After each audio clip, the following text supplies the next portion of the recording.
Bonsoir à tous, on s'arrête à Watermal-Boisfort ce soir pour notre débat électoral. Une image vient directement à l'esprit quand on évoque Watermal. Verdure, arbres, tranquillité. Et effectivement, une grande partie de son territoire est constituée par la forêt de Soignes. C'est d'ailleurs la commune la moins densément peuplée de la région. On va le voir tout de suite dans la carte d'identité. Elle compte un peu plus de 25 000 habitants. À sa tête, il y a l'écolo Olivier Deleuze qui termine un deuxième mandat. Son dernier, il gère la commune avec le MR, le mouvement réformateur, allié à Gestion municipale. Et sur les bancs de l'opposition, il y a Défi et le parti socialiste. 4 têtes de liste sur notre plateau ce soir. Je vais vous les présenter tout de suite. On commence avec vous, David Leister. Bonsoir. Bonsoir. Vous êtes tête de liste MR GM Les Engagés. MR comme gestion municipale, hein, c'est bien ça. MR comme mouvement réformateur et GM comme gestion municipale. Comme gestion municipale. Merci pour la correction. En face de vous, il y a Tristan Roberti. Bonsoir. Vous êtes Bonsoir. tête de liste Écolo Groen. Il y a aussi Laura Squartini. Bonsoir. Vous êtes tête de liste Défi. Et puis, il y a Martin Casier. Vous êtes tête de liste PS Voreuil. Cause commune, hein, c'est bien ça. Oui, parce que nous avons la moitié de la liste qui est composée de citoyens qui sont affiliés ni au PS ni à Voreuil. Mais bonsoir à toutes et tous. Voilà, alors il y a un passage obligé dans cette émission, c'est le tirage au sort qui détermine la première prise de parole et une réponse en 30 secondes. Alors comme il y aura un nouveau bourgmestre, ça c'est sûr, un nouveau visage à la tête de la commune, la première question c'est: qu'apporterez-vous de plus comme bourgmestre? Elle est adressée à vous d'abord, Tristan Roberti. Vous avez tiré le numéro 1. Oui, eh bien moi je suis effectivement candidat bourgmestre et je suis disponible à temps plein pour cette fonction avec 3 objectifs. Le premier, c'est de préserver ce qu'est Watermal-Boisfort, une commune verte, conviviale et participative. Le second, c'est de renforcer l'accompagnement des ménages et l'accompagnement aussi des jeunes et des personnes plus âgées. Et le troisième, c'est de poursuivre la rénovation de l'espace public. On a pu rénover la place Païfa et la place Keim. Il faut maintenant s'attaquer aux quartiers résidentiels et notamment aux trottoirs et aux arbres. Voilà, donc vous avez fait ça en moins de 30 secondes, bravo. À vous, David Leister, qu'apporterez-vous de plus comme bourgmestre? Vous êtes président de CPS actuellement. Et comme président de CPS, je pense qu'on a pu y apporter un vrai dynamisme. On a prévu la rénovation et l'extension de la maison de repos. On a réuni tous les services dans un seul et même bâtiment. On a ouvert un restaurant de quartier. Je crois que c'est cette dynamique-là qu'il faut pouvoir apporter dans Boisfort, une dynamique que l'on peut investir dans la rénovation des trottoirs, en effet, où on sait que ça doit aller plus vite, dans la propreté, où on sait qu'il y a encore beaucoup de travail à faire en la matière, et puis s'assurer que nos seniors et nos jeunes se sentent encore mieux qu'hier. Je crois qu'il y a un beau capital à être développé à Watermal-Boisfort. Alors, Laura Squartini, vous, quel bourgmestre serez-vous? Qu'apporterez-vous de plus à la tête de la commune? D'abord, en fait, j'aime profondément ma commune. Je pense qu'on y est bien, mais je pense aussi qu'on pourrait y être mieux demain. Je suis née à Watermal-Boisfort, ma fille aussi, et donc ça fait un peu la 5e génération qui y habite. Je suis aussi très attentive en fait aux préoccupations des habitants avec qui nous sommes fort en contact. Et voilà, si je suis bourgmestre, je serai à l'écoute. Je serai évidemment très accessible parce que je me consacrerai à 100% à ma commune. Et je pense aussi par ailleurs qu'en tant que femme et jeune maman, je peux apporter un regard différent sur une série de thématiques comme l'aménagement urbain ou d'autres choses dont on aura l'occasion de parler. Voilà, on commence donc avec la situation politique, une nouvelle tête, un nouveau bourgmestre. Oh, Martin Casier, vous n'avez pas parlé? Oublié. Eh bien voilà, l'erreur est réparée. C'est pas vous grave. le faites de vous-même. Alors vous êtes aussi candidat bourgmestre. Tout à fait. Quel bourgmestre serez-vous? Mais je pense qu'il y a une chose sur laquelle tous les habitants de Watermal-Boisfort s'accordent, c'est qu'ils veulent du changement. Et ils veulent retrouver leur commune, retrouver une commune aussi qui prend les problèmes à bras-le-corps, qui s'en occupe, qui retrouve la convivialité, qui replace aussi la cohésion sociale au cœur des pratiques. Et c'est ça que le Parti socialiste veut incarner, c'est ça que je veux incarner. Une lutte contre les inégalités, permettre aux enfants de Boisfort de se loger dans leur commune, assurer le soutien scolaire, assurer aussi l'entretien des espaces publics, leur sécurisation, bref, retrouver en fait un espace convivial et où chacun et chacune a sa place. Ce sera mon engagement comme bourgmestre, à temps plein également pour la commune. Je crois qu'elle le mérite amplement. Voilà, merci Martin Casier. Désolé encore pour cette méprise, mais j'avais très envie qu'on commencer le débat. Qu'on parle effectivement de ce nouveau bourgmestre, Tristan Roberti.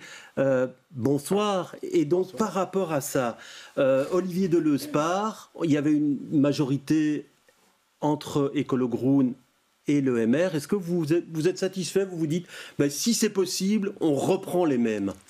Écoutez, nous, ça fait maintenant 4 législatures qu'on est dans la majorité. On a travaillé successivement avec DEFI, avec le MR, avec GM et avec les engagés.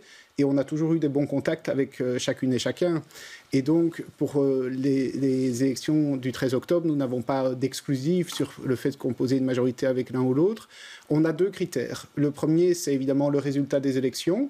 Et c'est l'idée d'avoir une majorité solide, parce que vous savez, on a connu des situations, notamment à Schaerbeek, où la majorité était trop courte et où le bourgmestre s'est retrouvé en difficulté.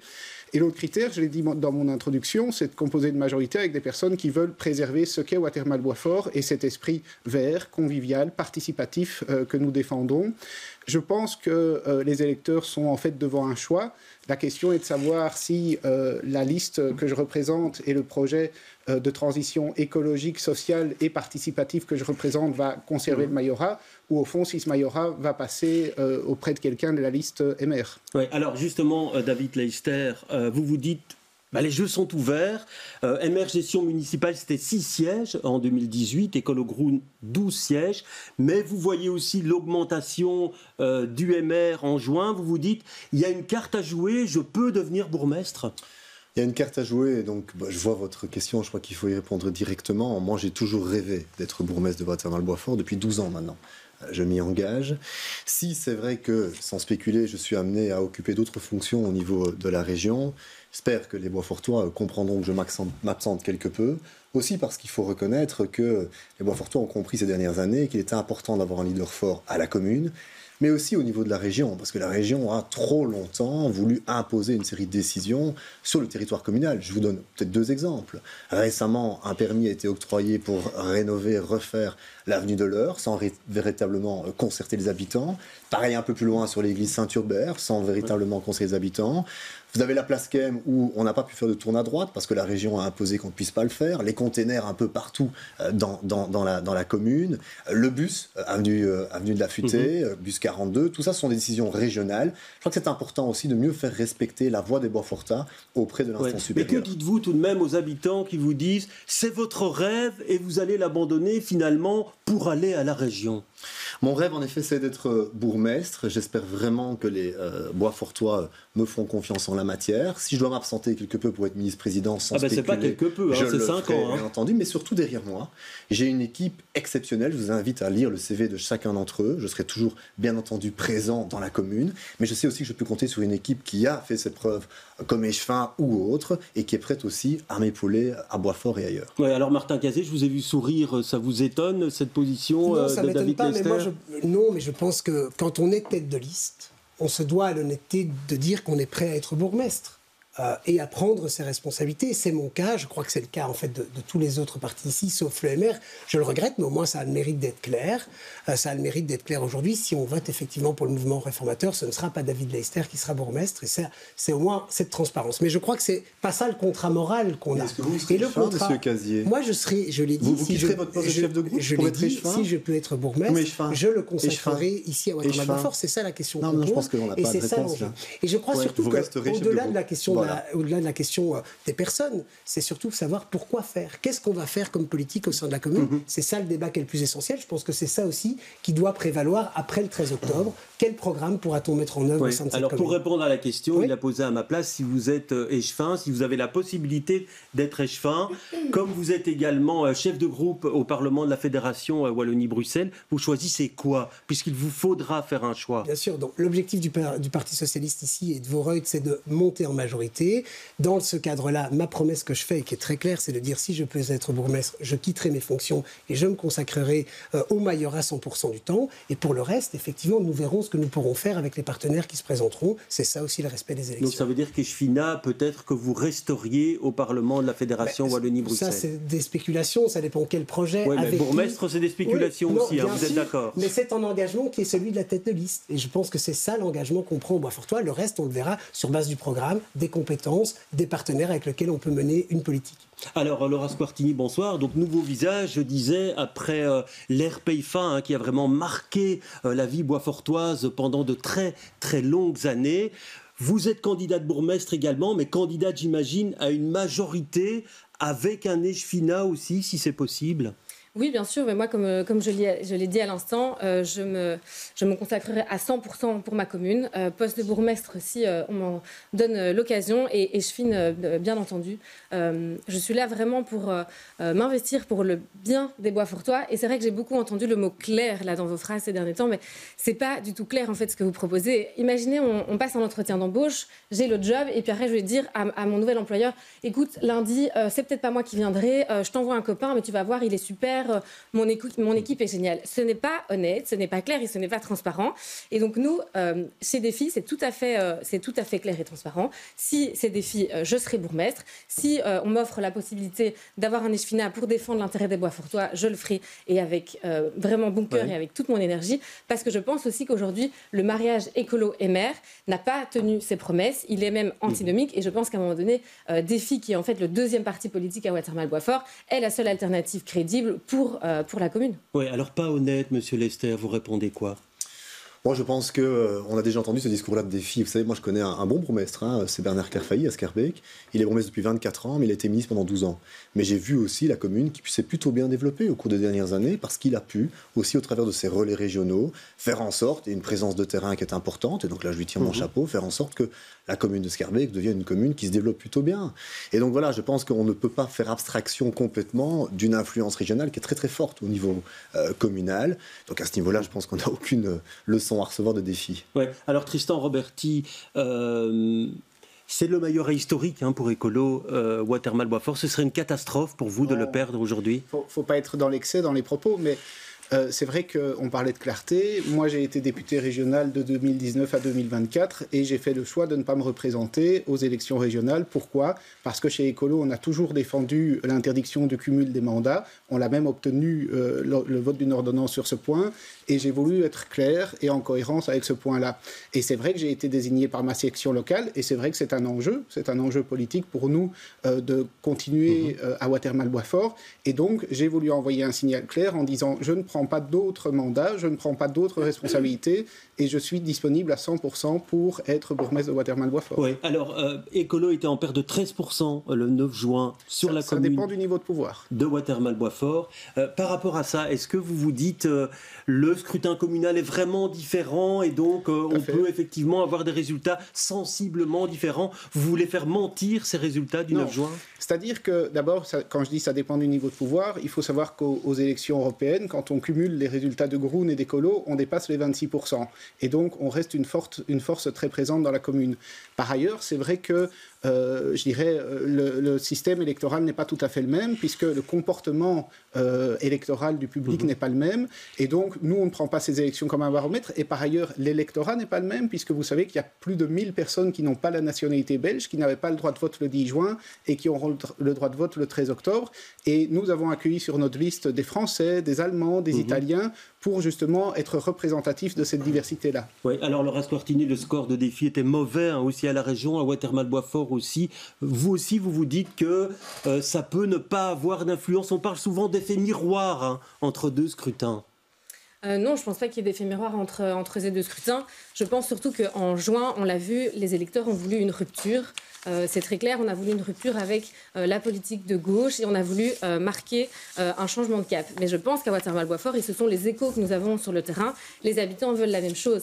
Les habitants sont fatigués que leurs intérêts ne soient pas défendus correctement. Les habitants sont bien conscients de la majorité écolo et maire qui dure depuis 12 ans et je pense qu'ils iront dans le même sens. Alors, on va entrer dans le vif du sujet, dans un instant. Mais d'abord, un point de vue, celle de notre journaliste Anaïs Corbin. Elle a passé une partie de la journée avec les habitants de Watermal-Boisfort. On écoute ce que ces habitants lui ont dit.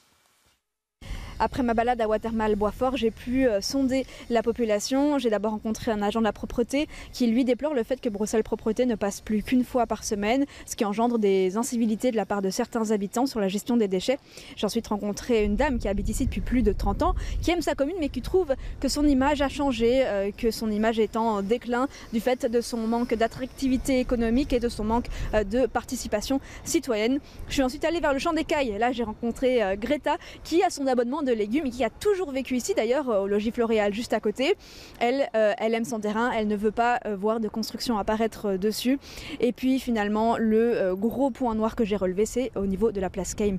Là-bas, presque la majorité des commerçants sont contre cette nouvelle rénovation qui a été inaugurée d'ailleurs la semaine dernière par manque de places de parking. Et ça, c'est ce qui est vraiment revenu et c'est ce qui a été mis en avant par les commerçants.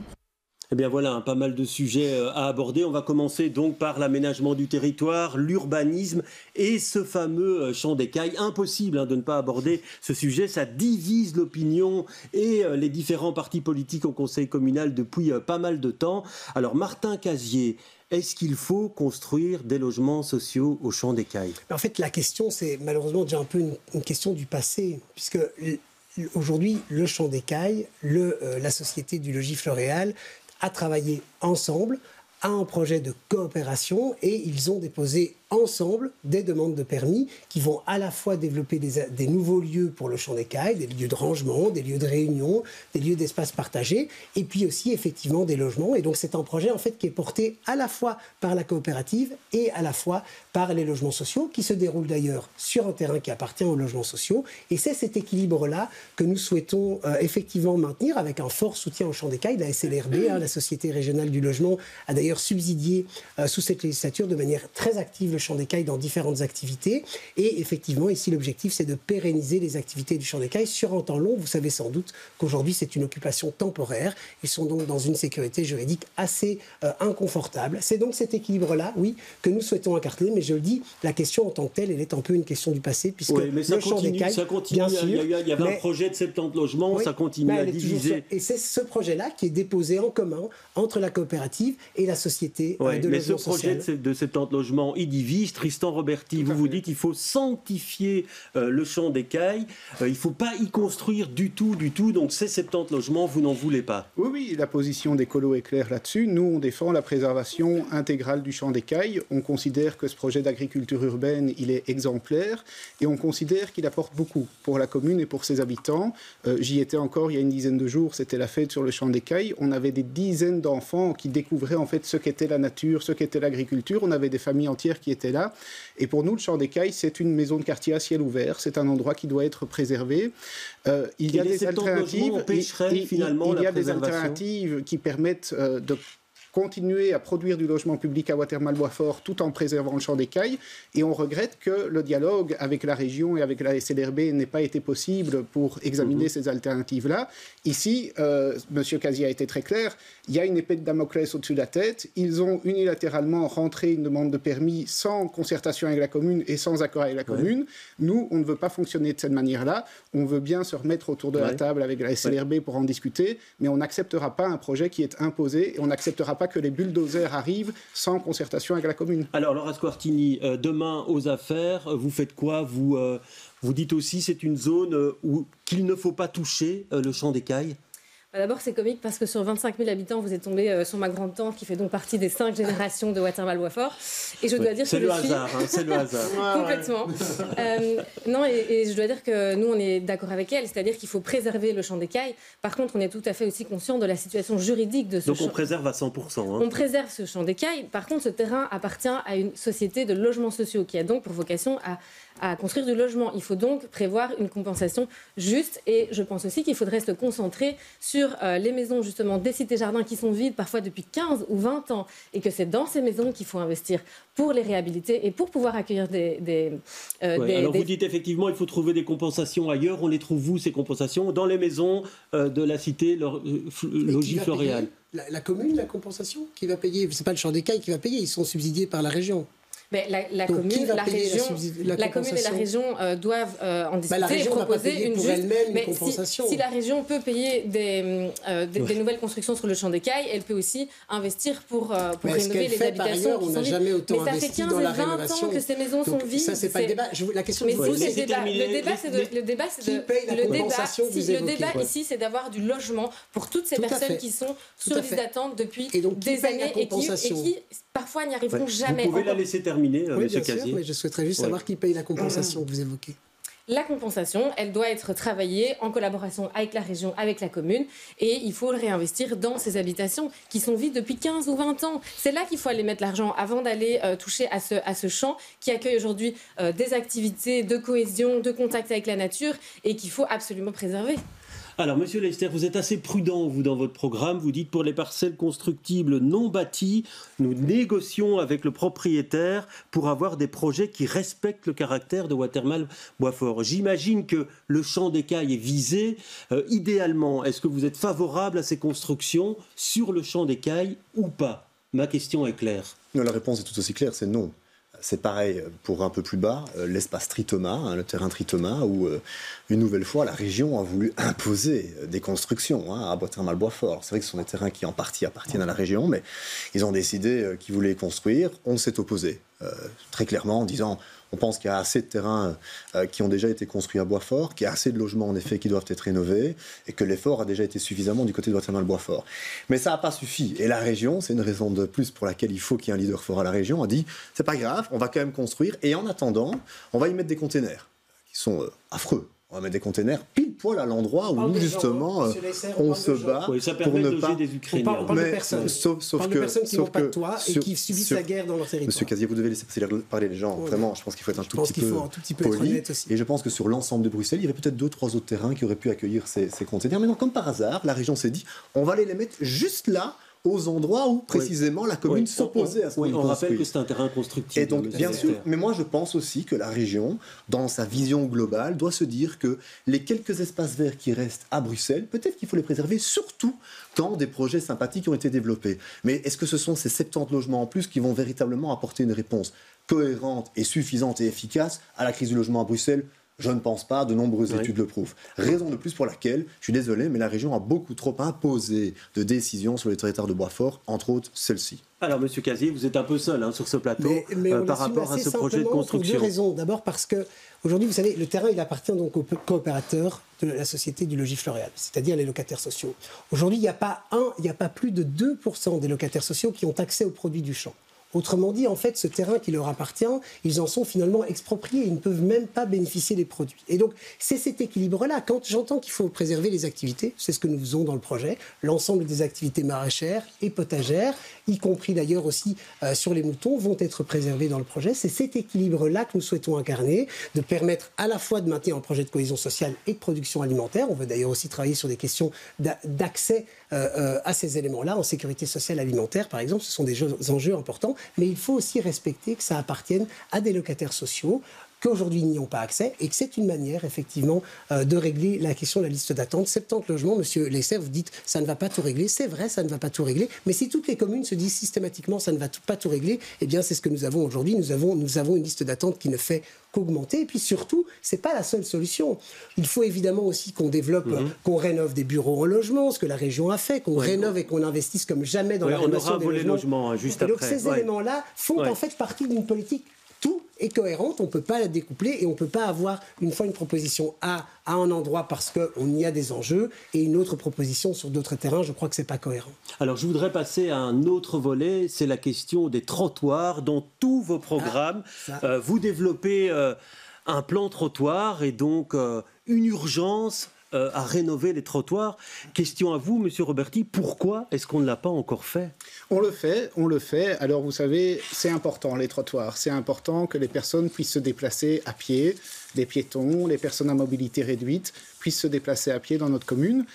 Ces dernières années, on a pu rénover certains trottoirs de l'avenue Van Desselard, de l'avenue de Visé, de la rue de l'Élan, de la rue du Pinson, de la chaussée d'Aulp, de la rue de Middelbourg. Mais il faut apparemment tout de même un plan trottoir, hiérarchiser des urgences, et donc vous le dites dans tous vos programmes. On a terminé la semaine dernière la rénovation de la rue du Colvert, et on a des rénovations qui sont en cours au Berensheid, rue des Sylphes, rue des Neuves, et dans le quartier Floréal, on a un très gros projet de rénovation. Donc moi, je ne peux pas entendre que rien ne se fait. Il y a des rénovations qui sont en cours, il y a une série de choses qui se sont faites. Je ne dis pas que rien ne se fait, mais il faut un plan trottoir, vous le dites dans tous vos programmes. C'est vrai que ce qui s'est passé, c'est que sous la première législature de M. Deleuze, on a pu rénover la place Païfa, ça a été un projet d'ampleur. Sous la deuxième législature de M. Deleuze, on a pu rénover la place Keim, ça a été un projet d'ampleur, qui ont mobilisé beaucoup de moyens. Et maintenant, dans les années qui viennent, on va pouvoir réorienter l'ensemble de ces moyens, et je pense qu'on est d'accord sur le principe que ces moyens doivent être réorientés dans les quartiers résidentiels pour continuer la rénovation des trottoirs, mais aussi pour planter plus d'arbres. Oui, Madame Squartini, vous avez l'impression que la majorité a péché dans ce domaine, qu'il y a eu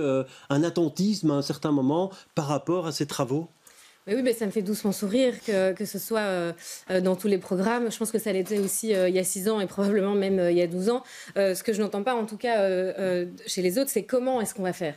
Donc moi, je suis conseillère communale ici depuis 6 ans à Watermal-Boisfort. Nos premières questions, c'était quel est votre plan pour la rénovation des trottoirs à Watermal-Boisfort ? On sait que, évidemment, ça nécessite beaucoup d'investissement. On sait que ça ne se fait pas facilement et on ne pourrait pas du jour au lendemain commencer à ouvrir tous les trottoirs et commencer à faire des chantiers phénoménaux. Par contre, il faut une vision. Il faut programmer, il faut planifier et ça fait 6 ans qu'on le demande. Nous n'avons jamais reçu ce plan d'investissement et donc comment est-ce qu'on va faire ? Je pense qu'à Scarbeck, qu'on en parlait, une commune cybergérée par un bourgmestre défi, ils ont un programme très clair. On fait un audit de tous les trottoirs, on met une cote de 1 à 5 en fonction de l'état des trottoirs et puis on prévoit un plan et on agit rapidement. Oui, Monsieur Lester, pas de vision, pas de programme pour rénover les trottoirs ? C'est ce que dit Défi. Oui, c'est le rôle de l'opposition. Mais moi, ce que je voudrais dire, c'est qu'en effet, il y a une marge de progression importante sur les trottoirs. C'est vrai qu'on a aussi... Et pourquoi ça n'a pas été fait jusqu'ici ? Je pense qu'il y a eu beaucoup de moyens qui ont aussi été en effet dépensés sur la place Kem, la place Winner. Mais ici, dans les 6 prochaines années, il faut reconnaître, il y a quand même encore un gros travail à faire en la matière. Il y a beaucoup trop de trottoirs qui sont dans un état très mauvais, c'est pas bon pour nos seniors, c'est pas bon pour les personnes à mobilité réduite, c'est pas bon pour l'ensemble de la commune. Donc il faut pouvoir se dire, c'est la priorité en matière de développement d'infrastructures à Boisfort pour les 6 prochaines années, ce sont les trottoirs. Il y a quand même un problème derrière, je crois qu'il faut aussi pouvoir dire, c'est qu'il est parfois très très compliqué de trouver encore du personnel, de la main-d'œuvre qui est mobilisable pour refaire ces trottoirs. C'est un autre problème, c'est toute l'activation de la main-d'œuvre à Bruxelles, où on se rend bien compte qu'il y a beaucoup de communes qui veulent le faire, mais qu'il n'y a parfois pas suffisamment d'entreprises derrière. Et donc il faudra pouvoir s'y attaquer dès les premiers mois. Très rapidement, mais il faut en effet un plan trottoir. Moi j'entends bien qu'il faut faire une gradation par rapport à l'importance des dégâts des trottoirs. Mais je le dis très clairement, la priorité en matière de développement d'infrastructures à Boisfort pour les 6 prochaines années, pour le mouvement réformateur GM et les engagés, c'est la rénovation d'un maximum de trottoirs en un minimum de temps. Oui, 10 secondes. Bah, c'est juste pour rattraper, mais ce n'est pas Défi qui le demande. En fait, ce sont les habitants, ce sont les citoyens. Je veux dire, même votre journaliste, c'est ça qu'elle recueille auprès des habitants. Donc ce n'est pas Défi, ce sont les habitants qui demandent des trottoirs en bon état et je pense qu'ils le méritent, comme on l'a déjà dit. Ouais, je vous ai vu sceptique, Monsieur Casier. Non, d'abord, je pense qu'il faut dire quand il y a des choses qui se font, il y a des choses qui se sont faites ici, donc il ne faut pas être malhonnête par rapport à ça. Il faut aussi ne pas promettre qu'on va rénover tous les trottoirs de la commune en 6 ans, c'est pas possible. Mais pour autant, on doit quand même constater qu'on a pris du retard. Et dans plein de quartiers, c'est ce qu'on entend partout, et je partage tout à fait les propos de Mme Squartini, c'est pas l'opposition ici qui dit ça, ce sont les habitants de la commune. Je pense qu'on a besoin de grands plans de rénovation, c'est évident, ils doivent être transparents, les gens doivent pouvoir aussi savoir quelle est la priorisation. Mais je crois qu'on doit aussi avoir une équipe de réparation rapide, c'est-à-dire qu'évidemment, si on laisse le trottoir s'abîmer, eh bien ça coûte de plus en plus cher à rénover. C'est une des initiatives, par exemple, qui a été prise à XL, qui porte réellement ses fruits, c'est-à-dire d'avoir une équipe qui vient très rapidement réparer les petites choses des trottoirs et qui évite de devoir dépasser des milliers et des cents après. C'est aussi une des mesures concrètes, au-delà de consacrer 75% des moyens d'investissement de voirie aux trottoirs et aux vélos. Ce sont des engagements que nous souhaitons prendre, tout à fait. Alors la place Kem vient d'être rénovée, on en parle, elle a fait beaucoup parler d'elle avant le projet, elle fait parler d'elle maintenant. On fait un rapide tour de table sur cette rénovation, ses avantages, ses désavantages. Monsieur Roberti, est-ce qu'il faut changer des choses à la place Kem ou on la laisse comme ça, on la laisse vivre et tout le monde va s'y habituer ? On avait besoin de rénover la place Kem. Vous savez, moi, quand j'étais échevin, j'ai un jour reçu des photos d'une dame âgée qui était tuméfiée parce qu'elle était tombée, parce que les pavés de marbre rose étaient extrêmement glissants. On avait besoin de rénover la place Kem et on avait besoin de changer ce revêtement. Et donc, ça a été réalisé. Et l'esprit, ça a été de pouvoir dégager plus de place pour les piétons, plus de place pour les terrasses des cafés, plus de place pour la végétation. Vous savez qu'on va passer de 22 à 44 est-ce qu'on la laisse arbres. vivre ? On voit que les commerçants sont mécontents. Est-ce qu'on change des choses ou pas ? Une petite difficulté qu'on doit résoudre, c'est la question de l'eau, puisqu'on a eu des fortes pluies récemment et qu'on a constaté qu'il y avait quelques endroits où des flaques se formaient. Et pour ça, ça a été discuté hier soir au conseil communal, il y a 5 ou 6 avaloirs nouveaux qui vont être placés. Ça, c'est une adaptation qui doit être faite.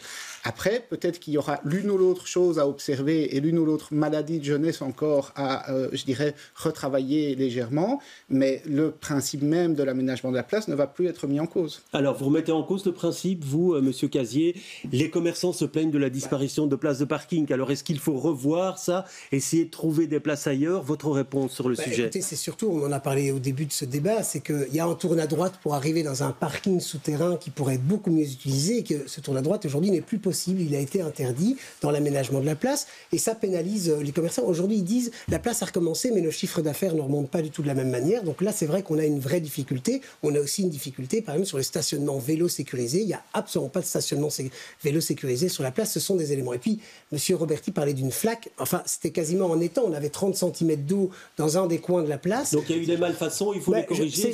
C'est le débat qu'on a eu hier soir au Conseil communal. Moi, on a demandé effectivement au collège d'avoir une clarté sur cette question, d'avoir sans doute aussi des indemnités, et puis surtout d'avoir réalisé. Mais M. Roberti n'était pas au Conseil communal hier, donc peut-être il ne le sait pas. On n'a pas eu d'informations en classe sur le fait qu'il y avait eu des malfaçons, mais je l'apprends en direct. Si c'est le cas, alors j'espère qu'il y aura des indemnités et surtout qu'on va régler le problème, parce qu'aujourd'hui, à la fois ça impacte les commerçants, mais ça a aussi un impact sur toutes les maisons aux alentours avec des inondations de caves. Ça, on ne peut pas accepter qu'après 15 ans pour un projet de rénovation, on en soit encore avec 30 cm d'eau à l'inauguration. Oui, alors David Leister, il y a eu un manque d'attention dans la réalisation, il y a eu un manque d'attention par rapport aux préoccupations de certains, les commerçants par exemple.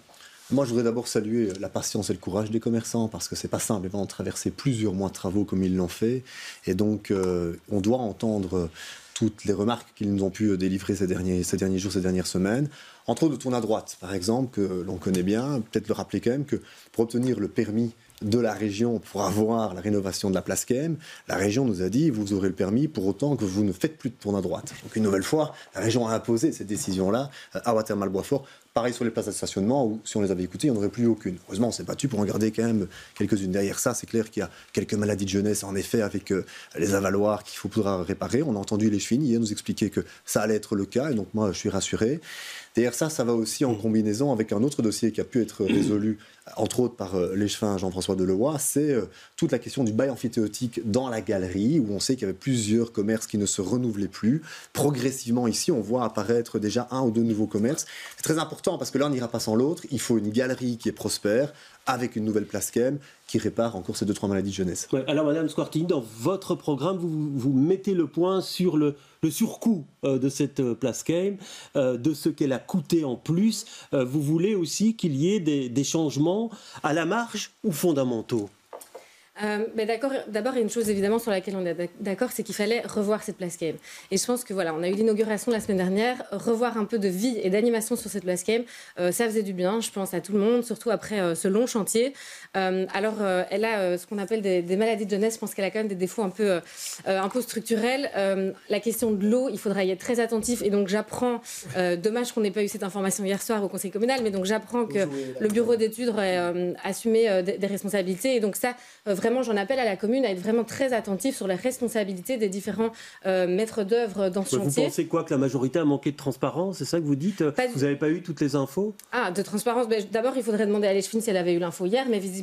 Monsieur Peuzès, Madame l'Eschwinn a tout expliqué hier soir au Conseil communal. Elle a expliqué qu'elle avait reçu une note technique et qu'elle en fournissait copie au groupe de l'opposition. On est resté au Conseil communal jusqu'à minuit hier soir. Personne ne nous a fait part de cette responsabilité. Mais en tous les cas, je vais répéter ce qu'on a dit hier soir au Conseil communal. Ce qu'on veut surtout, c'est que la commune soit attentive au Bois-Fortois et donc qu'elle soit attentive, s'il y a eu des malfaçons, qu'on fasse payer ça effectivement aux entrepreneurs. Et par rapport au prix, oui, c'est écrit d'ailleurs dans un de vos articles ici sur BX1, cette place KM aujourd'hui, elle a coûté 3,3 millions, alors que dans la première budgétisation, c'était 1,5 million, au plus du double pour ce projet. Et donc, oui, qui a payé? Ce sont les Bois-Fortois. Donc, à un moment donné, si maintenant on a des malfaçons, etc., ce n'est plus au Bois-Fortois de payer. Et il y a évidemment d'autres petits défauts, notamment le choix des emplacements de parking. Et ça, je ne crois pas que ce soit la région qui l'a imposé, mais j'espère que ce sera encore envisageable.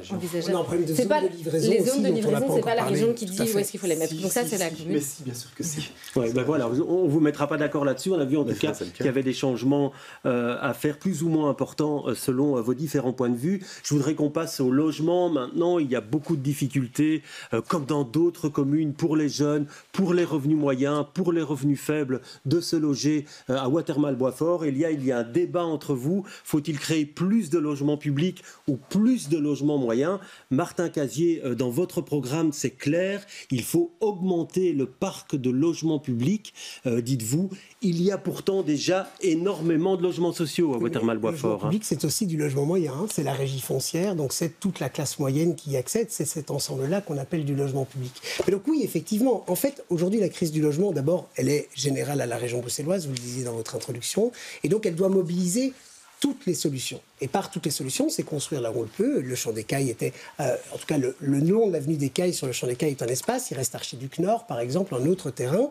Et puis, la commune n'a plus beaucoup d'autres terrains. Donc, il faut aussi après dire que la solution, elle viendra aussi par une agence immobilière communale. C'est une de nos volontés, qui puisse être beaucoup plus active, racheter des biens existants. Oui, alors justement, est-ce que la commune a les moyens aujourd'hui de racheter des bâtiments existants ? La régie fait déjà cela d'une certaine manière. Elle a encore, quelques terrains aussi, rue de l'Hospice communal, par exemple, qui doivent être développés. Donc oui, bien sûr, simplement, c'est une question de priorité. Et je pense qu'aujourd'hui, la difficulté, ce n'est pas uniquement les classes les plus précaires. Bien sûr, ce sont elles, mais c'est toute la classe moyenne. Aujourd'hui, les enfants boisfortois ne savent pas acheter à Watermal-Boisfort. C'est à ça qu'on doit trouver une solution. On doit rénover des bureaux aussi le long du boulevard du Souverain en logement. Ce sont ces priorités que nous souhaitons mettre en place. En tout cas, ce n'est pas le statu quo qui permettra de régler le problème. Oui, alors, Madame Squartini, vous, dans votre programme, vous dites on va convertir du logement social de la régie foncière en logement moyen.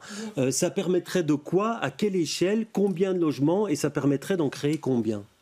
Et donc aujourd'hui, les listes d'attente des logements sociaux sont extrêmement longues et les personnes qui travaillent ont rarement finalement accès à un logement.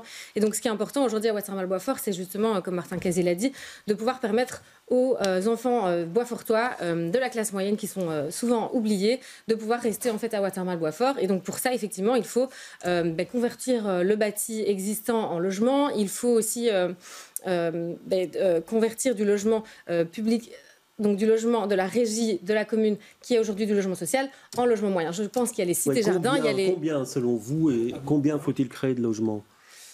C'est convertir combien de logements ? Mais j'ai pas les chiffres exacts ici, mais je pense que les logements sociaux de la régie doivent être mis à disposition de la classe moyenne à Watermal-Boisfort, parce qu'il y a la société de logements sociaux qui a vocation à aider les familles les plus précaires, et il faut que la commune de Watermal-Boisfort puisse soutenir la classe moyenne, et donc c'est par cette mesure qu'on pourra y arriver. Ouais, alors David Leister, vous parlez dans votre programme de moratoire sur la construction de nouveaux logements sociaux. Vous, demain, bourgmestre, c'est vraiment focus sur la création de logements moyens ? Oui, je pense qu'à Boisfort, on a déjà en tout cas une belle preuve de solidarité, puisqu'on est à 18-19% du bâti et du logement social. On est très loin dans toute une série d'autres communes à Bruxelles. Donc à ce niveau-là, je pense qu'on a fait notre part du travail. Mais derrière ça, je crois qu'il faut être honnête aussi avec les habitants et dire qu'on ne va plus pouvoir construire beaucoup de logements à Watermal-Boisfort. Dites-moi où. Moi, je ne connais pas énormément de terrain où on a envie d'y construire quelque chose. Par contre, c'est clair que c'est un crève-cœur de voir des enfants qui naissent, grandissent, étudient, parfois commencent à travailler à Boisfort et puis ils ne peuvent pas y rester. Et donc la transformation de toute une série de logements publics en logements moyens, c'est vrai que c'est quelque chose que l'on plaide depuis très très longtemps, y compris dans le logis floréal, où on pourrait revenir à un système qu'on a connu par le passé, où vous aviez davantage de mixité au sein du logis floréal, avec des logements sociaux, mais aussi des logements moyens, des gens qui travaillent, et donc un peu plus de mixité sociale au sein de la cité. Je crois que ça pourrait faire du bien. C'est pas une décision de la commune, je le sais, mais je crois que ça aiderait quand même à répondre à tous ces crève-cœurs de personnes qui naissent à Boisfort, qui grandissent, qui travaillent, et qui doivent la quitter. Franchement, moi, je trouve ça inadmissible, et on doit apporter une solution en la matière, même si, je le répète, on ne pourra plus construire des centaines de logements sur le peu de terrain qui reste sur notre commune. Alors vous, Monsieur Roberti, vous plaidez pour la création d'habitats légers, c'est ce que vous indiquez, des tiny house, oui, sans doute. Vous dites aussi qu'il faut permettre plus facilement la division des grands logements. C'est vraiment une solution à long terme pour vous, ça ?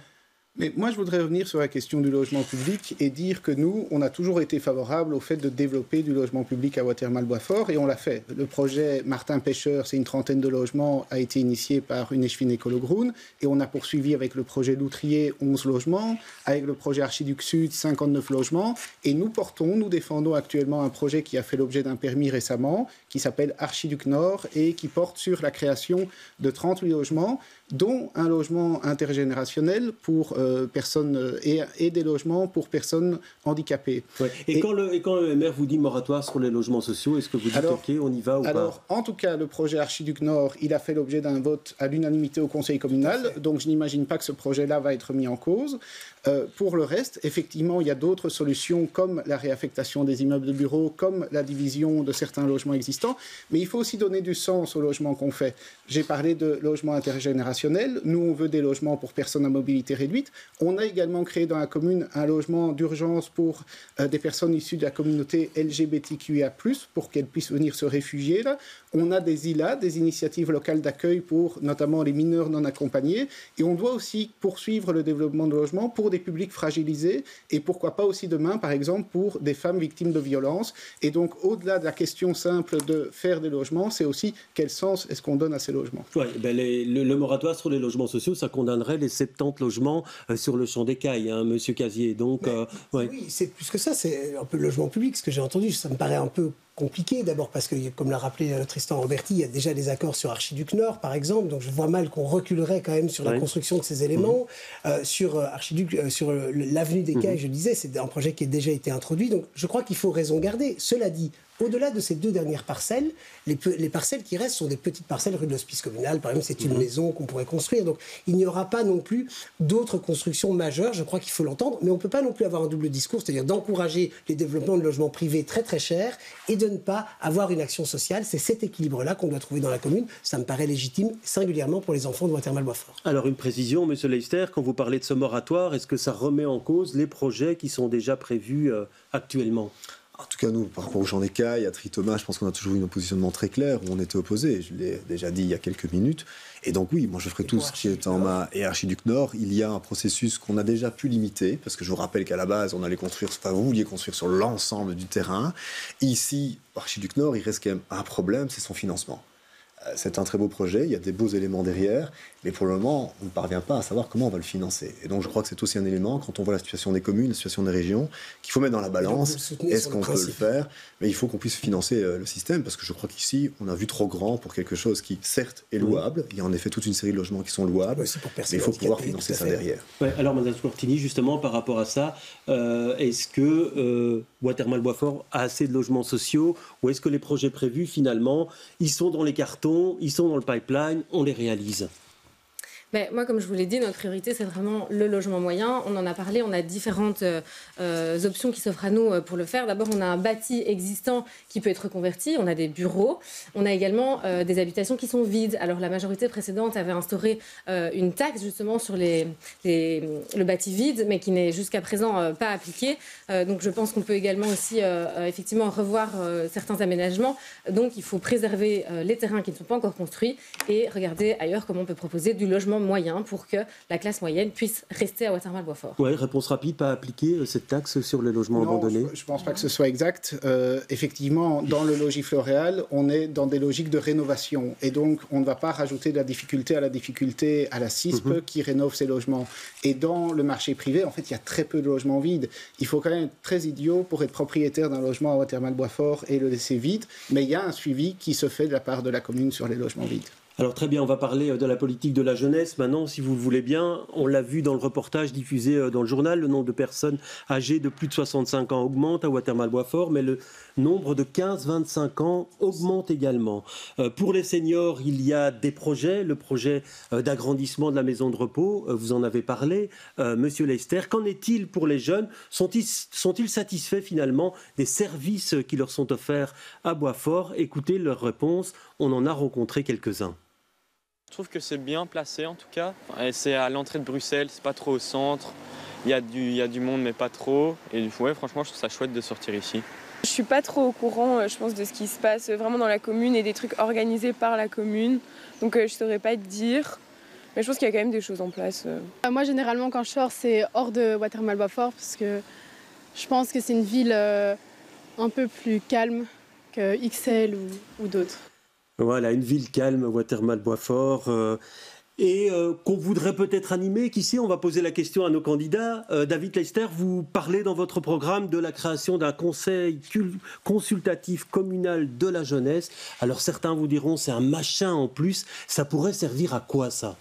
Moi, je pense qu'on doit répondre à un minimum 2 éléments par rapport à la jeunesse. La première, c'est que, comme on le sait, à Boitsfort, il y a quand même énormément d'activités qui existent au niveau du parc sportif, du centre culturel. On a pu avoir on toute nous a une cité série la piscine d'endroits. aussi. C'est le parc sportif. Donc, il y a toute une série d'endroits où, franchement, c'est vrai qu'il y a peut-être une meilleure communication à avoir parce qu'ils doivent comprendre à quel point ils ont de la chance, encore plus de chance, de vivre dans notre belle commune.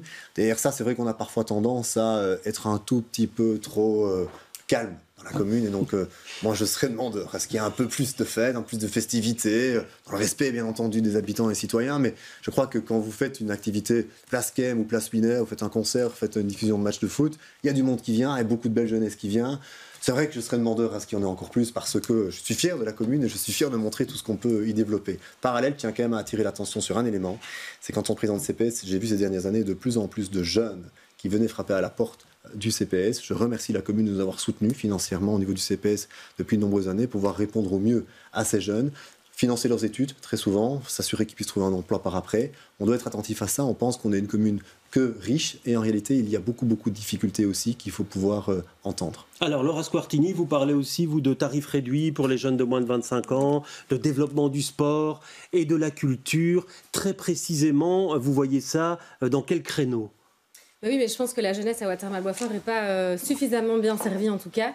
Et on est effectivement aussi inquiet par rapport en fait à la précarité des jeunes parce qu'on voit effectivement que les 18-25 ans sont de plus en plus bénéficiaires du RIS. On a une augmentation de 60%. Et donc nous, ce qu'on veut aussi pour que la jeunesse puisse s'épanouir à Watermal-Boisfort, c'est évidemment une culture et du sport accessible. Et ça veut dire quoi ? Ça veut dire une programmation qui plaît aux jeunes. Et en porte-à-porte, mais qu'est-ce qu'on entend ? On entend du stand-up, on entend des concerts, on entend du théâtre, ce genre de choses. Et donc je pense que d'une part, il faut... Et donc vous parlez de la politique de programmation du centre culturel, par exemple, ou d'autres choses ? Ouais. Oui, la programmation donc, du centre culturel de la Vénerie, mais aussi des initiatives de la commune. Je sais que la Maison des Jeunes, avant, avait énormément de projets en termes de rap, d'écriture, etc., qui faisaient des grands concerts justement sur la place Païfa. Et je pense qu'il faut vraiment réinvestir là-dedans pour pour que la jeunesse puisse s'épanouir. Et je pense aussi que le tremplin, après, ce sera justement l'emploi et la formation pour que ces jeunes puissent trouver un emploi, s'épanouir et puis prendre une part active dans la société. Ouais, alors Tristan Roberti, est-ce que vous estimez aussi que ça manque de tchatch à Watermal-Boisfort, qu'il faudrait des événements, il faudrait que la commune soit plus animée, qu'il y ait plus de fêtes, plus de choses pour les jeunes ? Alors, globalement, moi je suis d'accord avec tout ce qui a été dit par mes deux collègues à l'instant, c'est vrai.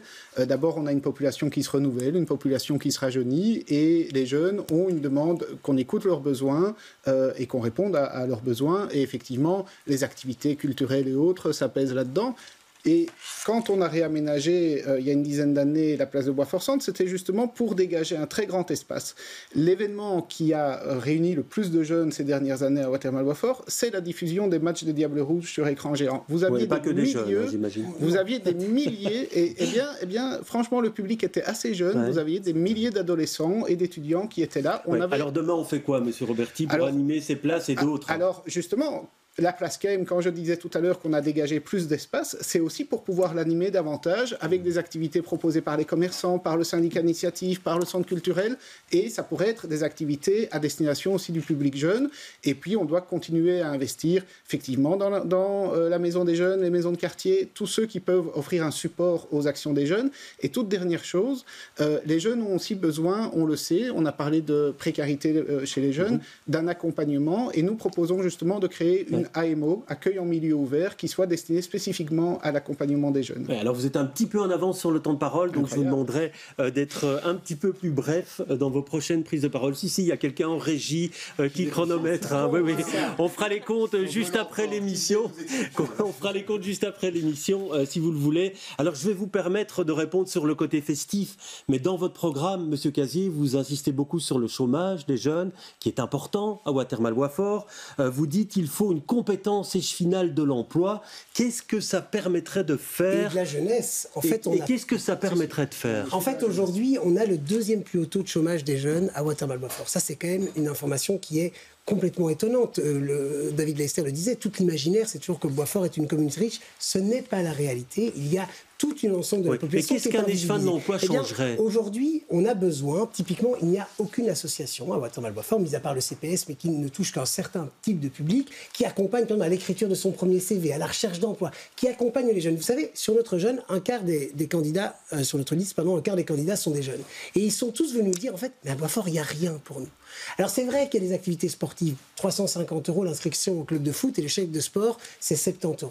On a 2 enfants dans une famille, on ne sait pas le payer. Donc il y a un vrai besoin de retrouver un lieu pour que les jeunes puissent avoir des projets, partager, les construire ensemble, construire en fait un avenir dans la commune, avoir de l'accompagnement à la recherche de l'emploi, bien sûr, à l'écriture de son CV, aussi à la fin de ses secondaires. Il n'y a pas d'école de devoir à Watermal-Boisfort pour les années supérieures de secondaire. C'est-à-dire que les jeunes, là, sont un peu abandonnés à leur sort s'ils ont besoin d'aide. C'est tout ça et on doit remettre les jeunes au cœur d'un projet communal. Et c'est pour ça que la compétence, elle est importante par rapport à ça, pour qu'on prenne une politique en main au niveau de la commune et qu'on soit responsabilisé sur cet enjeu. Je n'ai pas vu ça dans les autres programmes. Je ne sais pas si vous abondez dans son sens, si vous estimez que c'est nécessaire, Madame Scortini.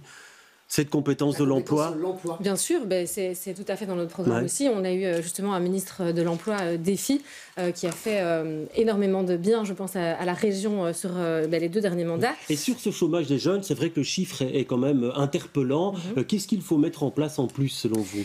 En termes de formation et d'emploi, il y a vraiment énormément d'acteurs. Et donc, ce qu'il faut, c'est qu'il y ait un échevin qui soit engagé pour faciliter tous les échanges entre ces différents acteurs et qu'on mette différentes choses en place. On peut favoriser du mentorat pour que les jeunes puissent justement découvrir le travail, voir ce qui les intéresse, dans quoi est-ce qu'ils veulent s'engager. Il y a une série de choses qu'on peut mettre en place, mais pour ça, il faut que quelqu'un ait cette compétence et se dise j'ai vraiment envie d'améliorer la situation particulièrement des jeunes à Watermal-Boisfort et je vais tout faire pour les aider à les mener à l'emploi. Oui, alors Dieu sait, David Leyster, que l'emploi, ça a été un de vos thèmes de prédilection durant la campagne régionale.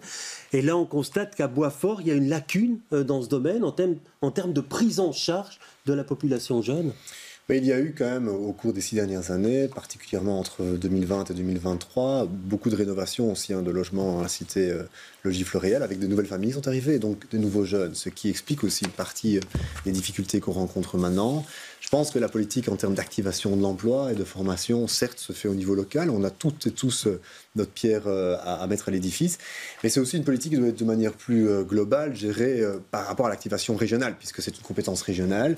Et là, c'est vrai qu'on dépasse un peu la commune. Des instruments communaux peuvent être mis en place. Ils peuvent être mis en place, mais si par exemple, vous avez, en collaboration avec Actiris, des périodes d'évaluation qui sont un peu plus rapprochées, avec une orientation... On ne fait pas un débat régional. Non, mais vous me donnez... Parce que oui, je vous pose la question, mais je pose la question sur j'ai souvent entendu dire oui, il faut un échevin de l'emploi, mais très vite, les échevins de l'emploi sont un peu canassés par les compétences qui sont les leurs, qui sont assez limitées. Les vraies compétences pour activer quelqu'un qui cherche un emploi, c'est rediriger vers des formations, mais c'est aussi, c'est vrai, et on l'a développé. C'est l'accompagnement, la création d'un CV. Oui, mais pour ça, donc, ça existe, il existe toute une série de services qui existent en la matière. Très probablement qu'il va falloir les renforcer au vu de l'évolution des taux de chômage à Boisfort. Oui, rapidement, et puis je vais donner la parole aussi très brièvement à M. Roberti sur ce point. Je voudrais quand même apporter une précision sur ce point-là, parce qu'il y a un mythe qu'on laisse un peu croire aux habitants, de dire que comme il y a plus d'habitants dans les logements sociaux, le taux d'emploi baisse à Watermal-Boisfort. Et c'est ce que votre échevine nous a également répondu au conseil communal.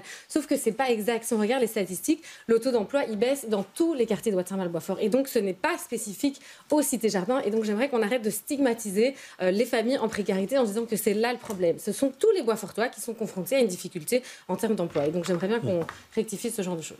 C'est fait. Monsieur Roberti, il faut renforcer... Non, très rapidement, sur le chômage des jeunes. J'essaie. D'accord. Vous êtes en avance. Allez-y. Il faut renforcer des dispositifs d'accompagnement sur l'insertion socio-professionnelle et notamment celle des jeunes. Et la proposition de faire une AMO avec les communes voisines pourrait servir également à ça, l'accompagnement des jeunes pour faire leur CV, pour aider à rechercher de l'emploi. Alors, on va passer à notre dernier thème. Il reste un peu moins de 7 minutes. C'est l'argent, c'est le nerf de la guerre. Une question pour vous, Madame Scortini, sur ce point-là, parce que vous dites qu'il y a eu des dérapages durant cette législature et l'autre, j'imagine. Vous dites également stop aux augmentations de taxes. On a été trop loin, selon vous, dans ce domaine ? Oui, on en a déjà parlé tout à l'heure. Par exemple, la place Kame qui était budgétée à 1,5 million et qui arrive à 1,3 million. Hein. En termes de dérapage, je pense que c'est un bon exemple. On a un PPAS Archiduc qui est quand même évalué à 168 000 € qu'on a mis au frigo parce que les résultats de l'étude ne convenaient pas à l'Eschwil ou en tout cas à la majorité. Et donc, on a une série comme ça de projets qui ont coûté cher au Boisfortois. Et donc, oui, effectivement, les finances de Boisfort vont mieux qu'avant, mais c'est parce qu'on a été chercher l'argent chez les Boisfortois. Et donc, je vais être correcte, l'impôt sur les personnes physiques a effectivement peut-être baissé, mais toutes les taxes ont augmenté et le PRI également. Et donc, en fait, oui, donc, PRI, vous pouvez préciser. C'est sur le précompte immobilier, donc c'est tous les habitants qui sont propriétaires. Et en fait, on n'a pas mis en place de système qui vont immuniser en fait les habitants qui sont propriétaires de leur maison unique. Et donc ça, c'est vraiment un problème. Et effectivement, c'est le nerf de la guerre. Mais en fait, quand on a un problème de budget, il faut aussi regarder aux dépenses. Et ici, on a juste été chercher le solde dans la poche des Boisfortois. Oui, à nouveau une question sur votre campagne. Le problème budgétaire dans la campagne régionale, c'était au centre de vos préoccupations. On a peine à croire, hein. Les gens qui nous regardent maintenant ont peine à croire peut-être que Watermal Boisfort a été en proie à des difficultés financières à un moment donné. Est-ce qu'on a dépensé trop? Est-ce qu'on a dépensé à tort et à travers? Et comment va-t-on gérer les deniers publics à l'avenir, Monsieur Leister? Mais donc oui, on a traversé pendant 2 ou 3 ans une situation très très compliquée pour 2-3 éléments. Le Covid évidemment, mais aussi, je vous rappelle, les travaux à la Royale Belge, l'ancienne AXA, qui ont fait qu'on a eu nettement moins de recettes que c'était prévu. Il a fallu traverser ces bourrasques-là, pratiquement tout en même temps. Et à un bon moment, on s'est retrouvé avec un trou de 5 millions à combler, sur un budget, pour ceux qui ne le savent pas, de plus ou moins 50 millions à Boisfort. Il fallait trouver 5 millions. Et donc, ce qu'on a fait, Squartini, c'est qu'on a pu réduire les dépenses, rationaliser toute une série de services à hauteur de 4 600 000. Et c'est vrai, je le regrette, malheureusement, on a dû augmenter le PRI juste pour 400 000 €. Ouais. Derrière ça, aujourd'hui, on a pu afficher un boni pour l'an passé de 1 million d'euros. C'est vous dire si maintenant les finances sont extrêmement bien gérées, les bourrasques ont été traversées et on peut voir l'avenir avec un peu plus de soleil. Mais quand vous dites dans votre programme, il faut chercher des économies partout où c'est possible, il y a des mesures qui coûtent de l'argent dans votre programme. Est-ce que vous n'êtes pas en train de faire des promesses en l'air, des promesses que votre budget ne permettra pas de rencontrer? Moi, ce que je vois, c'est qu'on a les chemins des finances maintenant depuis quelques années, qu'on vient de décider de déposer un budget où on a pu faire un Mali de 1 million. C'est bien la preuve que c'est quand même bien géré, puisque vous avez 1 million qui reste après un an de dépenses et de recettes. Donc voilà, moi je crois qu'on a une gestion extrêmement saine. On a vu que c'était toujours aujourd'hui une des communes qui en fait est les mieux gérées en matière de budget. On voit qu'il y a 14 communes qui sont en grande difficulté sur 19 à Bruxelles. Et dans les communes où ça va bien, c'est Boisfort. Donc je pense qu'on est assez sérieux en la matière et qu'on peut se permettre, quand on nous propose quelque chose de nouveau, de dire que derrière on sait que ça sera financé. Ouais, on ne vous a pas entendu, Madame Squartini. Oui, mais donc c'est une des communes les mieux gérées avec un des impôts les plus élevés. On a l'IPP, le deuxième IPP le plus élevé. Mais si, mais non. On est à 7. Mais si.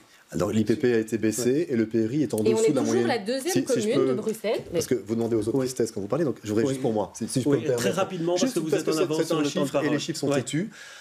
On a baissé l'IPP et le PRI est en dessous de la moyenne régionale. Oui.